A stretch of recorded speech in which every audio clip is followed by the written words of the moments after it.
Bien, entonces, aparte del metabolismo, ya lo hemos dicho, ¿no es cierto?, que son las cinéticas del primer orden y orden cero, ¿no es cierto?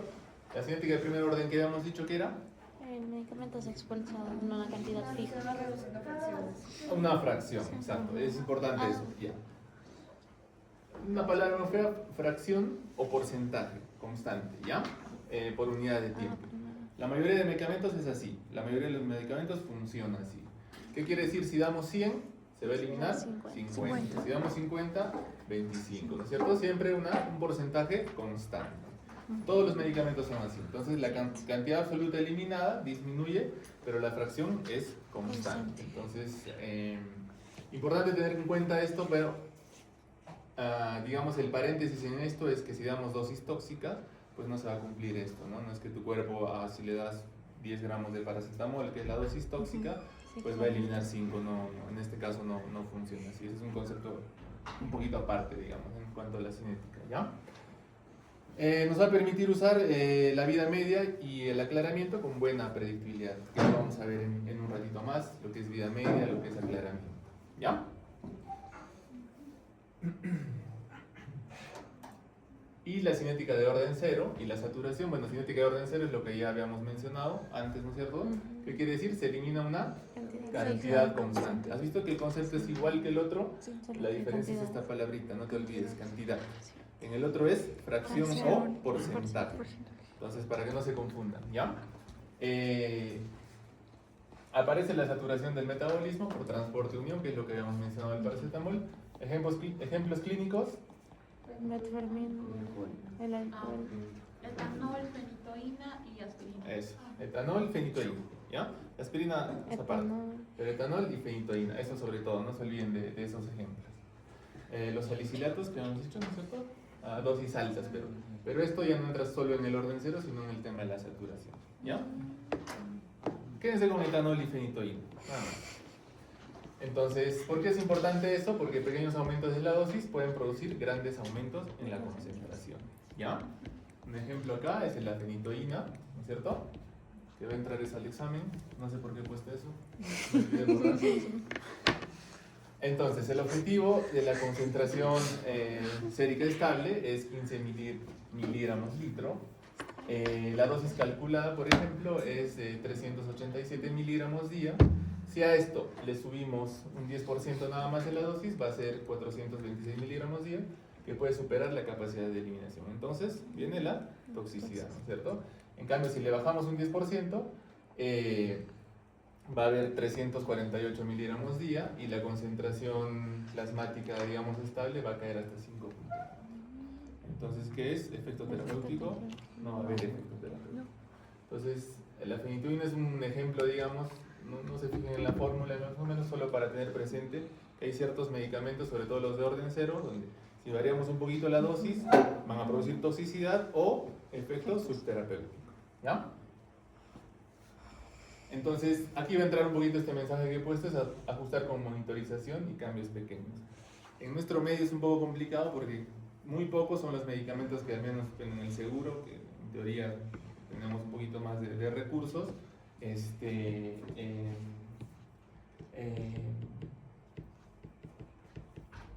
medimos. Idealmente sería, pues damos un medicamento y medimos su concentración plasmática y así ajustamos la dosis individual, digamos, ¿ya?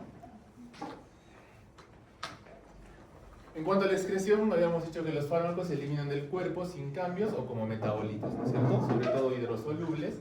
El principal medio de excreción es la excreción renal, la excreción biliar fecal y por otras vías, ¿no es cierto? Dérmica, respiratoria, etc. En cuanto a la excreción renal hay que tener presente lo siguiente. Va a haber medicamentos que van a llegar, ¿no es cierto?, al glomérulo y se van a filtrar, ¿no es cierto? Filtración glomerular va a depender del fármaco libre, sobre todo, que es lo que habíamos mencionado. La secreción tubular activa también va a estar mediada por transportadores. Va a haber reabsorción tubular pasiva, que va a depender de la solubilidad e ionización. Y el pH urinario puede modificar la eliminación de ácidos y bases débiles. Entonces, esto es básicamente la función renal. Primero es filtración, ¿no es cierto? No solo medicamentos, todo se filtra, luego se van a secretar también y se van a reabsorber. Entonces, los fármacos no funcionan, digamos, diferente, ¿ya? En cuanto a la excreción biliar y la circulación enterohepática, sobre todo, principalmente para fármacos por vía enteral, ¿no es cierto? En el hígado va a haber primero una captación y un metabolismo, luego de que se metabolizan en el hígado van a ir a la bilis, ¿no es cierto? Van a la bilis y vuelven al intestino, es como un círculo, ¿no es cierto? Vuelven al intestino y del intestino pues se van a eliminar una parte y la otra parte se va a reabsorber también y va a volver al metabolismo. Entonces eso es importante, ¿no es cierto? ¿Qué más? Nada más en esta parte. En cuanto a farmacología clínica, ahora todo eso que hemos visto, ¿por qué es importante? Porque nos va a ayudar a lo siguiente, ¿ya? Entonces, la farmacocinética clínica, ¿me ayudas? La farmacocinética clínica relaciona los efectos farmacológicos de un fármaco y su concentración en un compartimento corporal accesible, por ejemplo, en sangre o plasma. Como estos cambian con el tiempo, el efecto farmacológico que resulta puede ser el efecto clínico deseado o un efecto adverso o tóxico. Entonces, lo que habíamos dicho, ¿no es cierto? ¿Por qué era importante la farmacocinética? Sobre todo por esto. Sobre todo por esto. Esto les voy a preguntar, ¿no es cierto? Porque el objetivo de dar un tratamiento es un efecto clínico deseado. Evitar un efecto adverso y mucho menos un efecto tóxico, ¿no es cierto? Esas tres son importantes, por favor. Entonces, los 4 parámetros más importantes de esta farmacocinética clínica son la biodisponibilidad. ¿Qué era la biodisponibilidad? Ya lo hemos mencionado. Es lo que se absorbe del fármaco. Lo que llega a la sangre, ¿no es cierto? Independientemente de la vía de administración. ¿Ya? Volumen de distribución, el aclaramiento, depuración o el clearance y el tiempo de vida media de eliminación. Entonces, esto es un poquito confuso, no quiero que se lo graben, solo que quiero que sepan a grandes rasgos, digamos. El volumen de distribución es un volumen aparente. Ustedes van a ver acá números grandes, 667 litros, no tenemos esa cantidad en el cuerpo, entonces la palabra ya es que es un volumen aparente, ¿no es cierto? Que nos va a permitir interpretar la distribución tisular. No equivale necesariamente a un volumen anatómico real, ¿ya? Quedan presente eso. Entonces, ¿qué quiere decir? Si hay un volumen de distribución bajo, ¿qué quiere decir? Que gran porcentaje se va a quedar en el plasma, es al revés, ¿ya? Si el volumen de distribución es alto, gran porcentaje se distribuye fuera del plasma, o sea, a todos los órganos, ¿ya? Puede variar con la edad, sexo, composición corporal y las patologías, obviamente. Entonces, un ejemplo, dioxina, 500 microgramos de dioxina, la concentración plasmática, ¿no es cierto?, es 0.75 nanogramos ml, y el volumen de distribución sería 667 litros, que es un número porque es un volumen aparente, ya que lo vemos. La interpretación de esto es que mucha dioxina queda en los tejidos y hay poca en el plasma, ¿ya? En cuanto al aclaramiento, en realidad no es solo la cantidad eliminada, sino el volumen aclarado por unidad de tiempo. Si el aclaramiento es constante, ¿ya?, la tasa de eliminación es proporcional a la concentración. Por ejemplo, en falla renal o hepática, el aclaramiento va a disminuir, ¿no es cierto? Entonces, ¿qué va a pasar? El fármaco se va a acumular. Entonces, ¿qué deberíamos hacer si un paciente tiene falla renal o hepática? Disminuir la dosis o la frecuencia, ¿no es cierto? Dependiendo. Entonces, para eso es importante tener presente el aclaramiento, ¿ya? Un ejemplo de aclaramiento de cefalexina, ¿qué es la cefalexina? Antibiótico, ¿no es cierto? Una cefalosporina de primera generación. Se usa mucho, se usaba mucho. Ya ahora nos vamos de frente a segunda, tercera generación. La concentración plasmática 4.3 ml minuto kilogramo en paciente de 70 kilos. En 90% es la excreción renal sin cambios, ¿no es cierto? Entonces, el aclaramiento va a ser 301 ml minuto.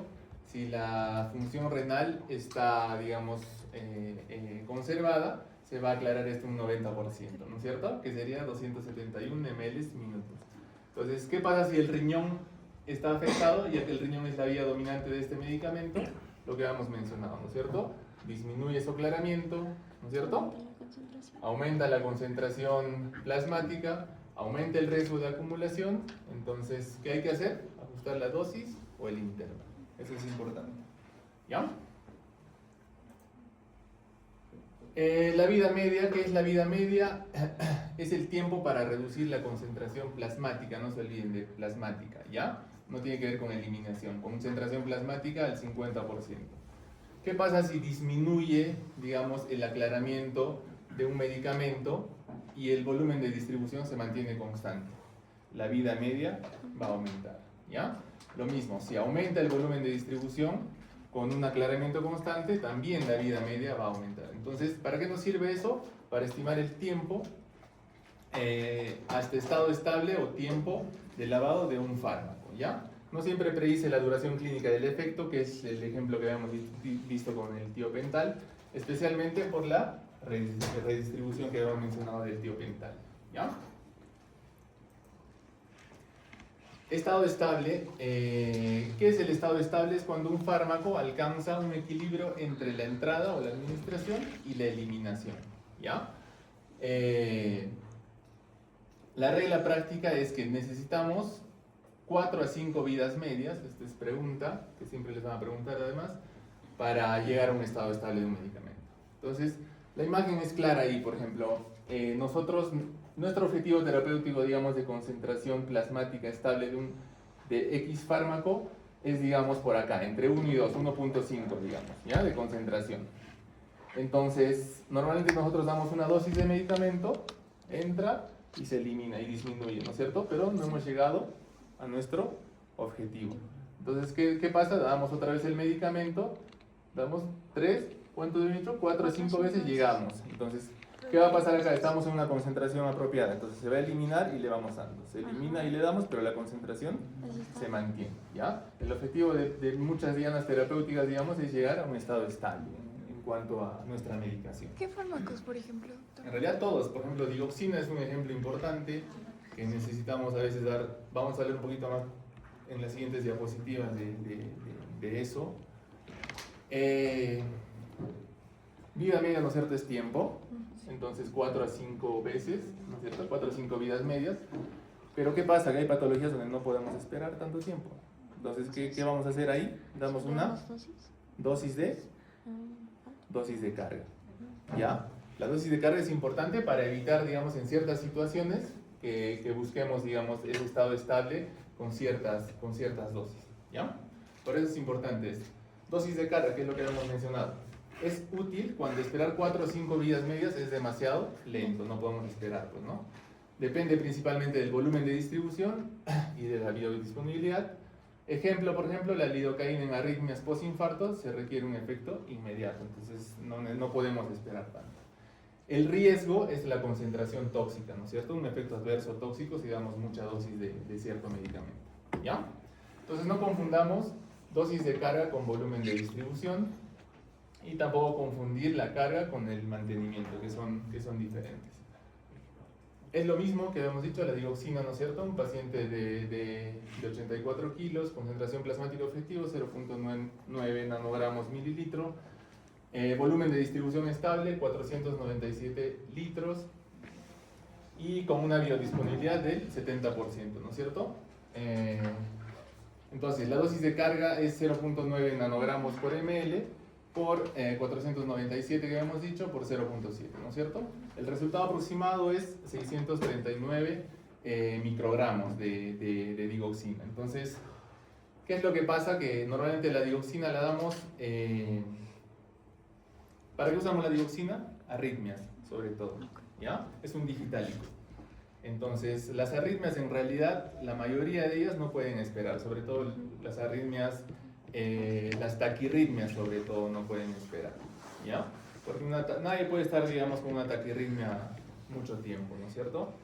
Con una bradirritmia, digamos, con bradicardia puedes estar dormido, no sé, mucho tiempo, pero una taquirritmia no. Entonces, ¿qué damos? Dosis de carga damos en pacientes con digoxina, por ejemplo. No lo damos con digoxina, lo damos con lanatócido, que es otro digitálico que se da por vía endovenosa, ¿ya? Entonces ahí controlamos la dosis, la biodisponibilidad del medicamento y luego continuamos con digoxina. Ahora, digoxina sí es un medicamento que medimos muchas veces en plasma, pero cuando no lo hacemos tenemos, digamos, ciertos mecanismos para poder ver que hay toxicidad digitálica por digoxina. Entonces, tengan presente eso, porfa, en esta parte. No lo van a entender muy bien el tema de la dioxina y el tema de la toxicidad, pero digoxina es un medicamento que requiere, digamos, dosis de ataque, ¿ya? Igual que los antibióticos también. Hay muchos antibióticos que tienen una dosis de ataque, vancomicina, por ejemplo, el mismo fluconazol, que damos dosis de ataque, con el objetivo pues de llegar a concentración plasmática estable, ¿no es cierto? Si hay concentración plasmática estable, pues hay efecto terapéutico, ¿no es cierto? En cuanto a la dosis de mantenimiento, lo que habíamos mencionado, el objetivo es mantener la concentración dentro de la ventana terapéutica. Ventana terapéutica es algo que vamos a ver en la siguiente diapositiva. Es, digamos, va a depender principalmente del aclaramiento, y si la biodisponibilidad disminuye, se necesita, ¿no es cierto?, más dosis. Si el aclaramiento disminuye, se debe reducir la dosis o alargar el intervalo, sobre todo en pacientes renales, hepáticos, etc. ¿Ya? Ventana terapéutica, que es lo que habíamos dicho, la concentración mínima efectiva, digamos, deseada, es el umbral para el efecto terapéutico. Entonces, allá vemos en el cuadro, tenemos una concentración mínima deseada, ¿no es cierto?, que es hasta por acá, y tenemos una concentración mínima que va a producir un efecto adverso. El objetivo es que nosotros estemos en esta parte, ¿no es cierto?, que no disminuya. Entonces damos un medicamento, llegamos a la concentración mínima deseada y esperamos, ¿no es cierto? Si disminuye la concentración mínima deseada, ya deberíamos estar pensando en dar otra dosis, de tal manera que siempre estemos en ventana terapéutica, digamos dicho. Tampoco pasarnos porque ya producimos efecto adverso o toxicidad, ¿no es cierto? Esa es ventana terapéutica, entonces. Subir la dosis puede acortar la latencia y prolongar el efecto, pero también aumenta la toxicidad, eso hay que tener presente. Y la mejor estrategia es programar dosis para permanecer dentro de la ventana. La monitorización terapéutica no lo vamos a ver mucho, en realidad ustedes no lo van a ver mucho, nosotros en la especialidad lo vemos poco, la verdad. Es útil cuando hay un margen terapéutico estrecho, que es lo que habíamos mencionado, digamos, si variamos un poquito la dosis, nos vamos a dosis subterapéuticas, o si subimos un poquito, nos vamos a dosis tóxicas. Idealmente, sobre todo para antibióticos, digamos, necesitamos una concentración mínima inhibitoria, ¿no es cierto? Ya lo vamos a ver después en antibióticos, para que haya un efecto, digamos, bactericida o bacteriostático. Entonces, por eso es importante una monitorización terapéutica. Sobre todo en pacientes, digamos, en el tema de mi especialidad, la mayoría de pacientes hace falla renal, la mayoría de pacientes hace falla hepática, y la mayoría de pacientes ingresa por sepsis, ¿no es cierto? El pilar del tratamiento de la sepsis, antibióticos, ¿no es cierto? Muchas veces nosotros ajustamos la dosis de la medicación a ciegas, en realidad con fórmulas y todo, pero no sabemos, digamos, la biodisponibilidad, la concentración plasmática del medicamento. Entonces, por ahí que el paciente no mejora, es porque le estamos dando una dosis subterapéutica. Entonces, eso tengan presente. Por ahí que se está implementando un poco más, justo ahora hay un chico que estamos asesorando que está midiendo concentración plasmática de vancomicina, nos va a ayudar mucho en cuanto al tema de dar medicamentos a pacientes, digamos, con alguna comorbilidad, ¿ya? A veces es peor, digamos, sobre todo en antibióticos, tengan presente eso, dar dosis bajas, porque de la sepsis, si te gana, chao paciente, ¿ya? Pero digamos, si le das dosis techo, digamos, ahora nosotros damos dosis altas, ¿qué podemos provocar? Falla renal, ¿no es cierto? Si provocamos falla renal, ¿qué pasa? ¿Llamamos a quién? Al doctor Nieto, ¿no es cierto? Para que venga con su máquina y dialice. Entonces son prioridades, pues, son prioridades de un paciente, sobre todo en UCI. La prioridad es salvar al paciente, salvar la vida del paciente, el riñón. Se puede golpear un poquito, dializa, baja la infección, mejora la función renal y todo bien, ¿ya? Entonces tengan presente eso, que si en tu medio, digamos, en nuestro medio sobre todo, no tenemos las armas para hacer una monitorización terapéutica adecuada, sobre todo hay que dar dosis un poco altas, sobre todo de antibióticos. Ya no tengan miedo de recetar antibióticos a dosis altas. Entonces, lo que hemos dicho, útil cuando la toxicidad es grave o el efecto es difícil de medir. Ejemplos para mencionar: digoxina, teofilina, lidocaína, aminoglucósidos, ¿no es cierto? Antibióticos, ciclosporina, Tacrolimus, por ejemplo, sí medimos en el hospital. ¿Ya? ¿Sobre quién usa tacrolimus, saben? ¿Han visto alguna vez? Inmunosupresos, trasplantados. ¿Ya? En ellos necesitas una concentración plasmática exacta. Ahora es importante cuándo vamos a medir el efecto, ¿no es cierto? Porque todos los medicamentos tienen un efecto pico-valle, ¿no es cierto? En el valle, el efecto terapéutico disminuye, ¿no es cierto? Entonces, tiene que ver también eso, ¿ya? El momento de la muestra importa porque nos permite interpretar, digamos, respecto a la dosis, el intervalo y el estado estable del medicamento. Entonces, a manera de resumen, biodisponibilidad, ¿qué era? La concentración que llega a la sangre. Muy bien, fracción disponible en la circulación sistémica, ¿no es cierto? Volumen de distribución Era un valor es un volumen aparente, ¿no es cierto? Determina la dosis de carga. Sí. Aclaramiento la capacidad de eliminar. indica la capacidad de eliminación. ¿Cada cuánto Nos baja va a la determinar la dosis de mantenimiento. ¿Ya? No se olviden. Alexandra. ¿Determina dosis de carga qué? Biodisponibilidad. ¿Determina dosis de mantenimiento? El aclaramiento. ¿Ya? Se trabó. El tiempo de vida media depende del volumen de distribución y el aclaramiento y predice el tiempo, ¿ya? Primer orden que habíamos dicho, Se elimina elimina fracción una constante. fracción constante. Y orden cero, Una cantidad cantidad constante. constante, no se olviden, fracción o porcentaje constante, ¿ya? Ejemplo de orden cero, Fenitoína, alcohol. Y alcohol. primera pregunta del examen. 0 puntos, no valía 3. Ay. Entonces, un caso clínico, para fijar un poquito, un varón de 72 años con tasa de filtrado disminuida, recibe antibiótico eliminado principalmente por el riñón. ¿Qué antibiótico? A ver, uno.